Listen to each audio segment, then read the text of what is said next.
नमस्कार शेतकरी बंधूंनो, स्वागत आहे तुमचं आपल्या ग्रेट शेतकरी यूट्यूब चॅनलवर। बघा शेतकरी मित्रांनो, आज 29 जून 2026 रोजच्या आजचे आपण संपूर्ण महाराष्ट्रामधील बाजार समितीने आहे हरभरा बाजारभाव या व्हिडिओच्या माध्यमातून लाईव्ह स्वरूपात जाणून घेणार आहोत। तत्पूर्वी आपण चॅनलवर नवीन असाल चॅनलला सबस्क्राईब करायला विसरू नका।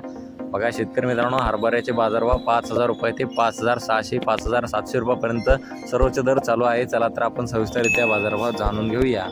बघा शेतकरी मित्रांनो, कृषी उत्पन्न बाजार समिती अंजनगाव सुरजी येथे जास्तीत दर 5,800 रुपये क्विंटल, सर्व संदर्भ 5,500 रुपये क्विंटल लावते लोकल हरभरा। बघा पुढील बाजार समिती काटोल नागपूर येथे जास्तीत दर 5,559 रुपये क्विंटल, सर्व संदर्भ 5,450 रुपये क्विंटल लावते लोकल हरभरा।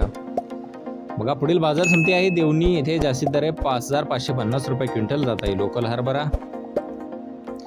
बघा शेतकरी मित्रांनो, पुणे येथे जास्तीचा दर आहे 6,900 रुपये क्विंटल, सर्व संदर्भ 6,550 रुपये क्विंटल जाते लोकल हरभरा। बघा पुढील बाजार समिती गंगापूर येथे जास्तीत दर 5,426 रुपये क्विंटल जाते लोकल हरभरा। बघा पुढील बाजार समिती निलंगा येथे जास्तीत दर 5,450 रुपये क्विंटल जाते लोकल हरभरा। बघा पुढील बाजार समिती औरत शहाजहान येथे जास्तीत दर 5,700 रुपये क्विंटल जाते लोकल हरभरा।